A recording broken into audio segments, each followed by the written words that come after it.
Hi friends, நான் Vanessa. இன்றைக்கி ஒரு அதாவது கழுத்து டிசைனோட நான் வந்திருக்கின்றேன்.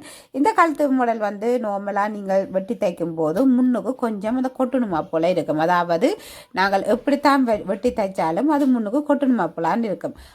அப்படி கொட்டுனாமல் இருக்கிறதுக்கு ஒரு டிப்ஸை தான் நான் உங்களுக்கு இதில் சொல்ல போகிறேன். பாருங்கள், பார்க்கலாம். பானா கழுத்துக்கு தான். பானா கழுத்தை நீங்கள் பார்ப்பீர்களானால் முன்னுக்கு நாங்கள் அதாவது குனிஞ்சொரு வேலை செய்ய இயலாது. அந்த முன்னுக்கு கொட்டுன்ற மாதிரி கிடக்கும். அது எங்களுக்கு அதை நாங்கள் வேலை செய்யும் போது எங்களுக்கு அது டிஸ்டர்பாக இருக்கும். நாங்கள் கழுத்தை பிடிச்சி கொண்டு இருக்கணும். அப்படி இல்லாமல் நாங்கள் நார்மலாக வேலை செய்யணும் அப்படின்னுச்சா இந்த டிப்ஸை நீங்களும் ஃபாலோ பண்ணுங்க ஃப்ரெண்ட்ஸ். இதில் பாருங்க, நான் ஷோல்டர் அளவு எடுத்துட்டு, அதாவது உங்களுக்கு கழுத்து டீப்பு எவ்வளோ வேணுமோ அதுக்கேற்ற மாதிரி நீங்கள் பானா கழுத்து எடுங்க. அதாவது கழுத்து டீப்பு நார்மலாக இது 6.5 இல்லாட்டிக்கு 6 இன்ச்சு நீங்கள் எடுங்கோ நார்மலாக. அதாவது கொஞ்சம் டீப்பாக இருக்க வேணும் நினைக்கிறார் நீங்கள். எங்களுக்கு கொஞ்சம் மேலுக்காக இருக்க வேணுமெண்டா 5.5 எடுக்கலாம்.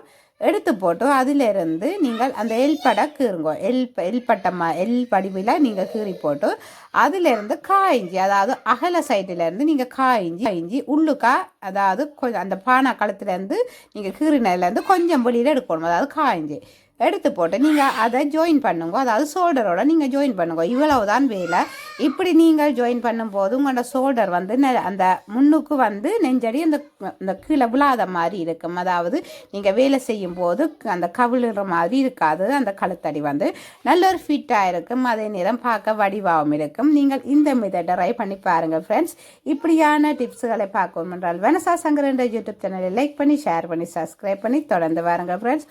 ஒவ்வொரு வீடியோக்களும் உங்களுக்கு பயனுள்ளதாகத்தான் இருக்கும். தொடர்ந்து வாருங்க ஃப்ரெண்ட்ஸ். தேங்க்யூ.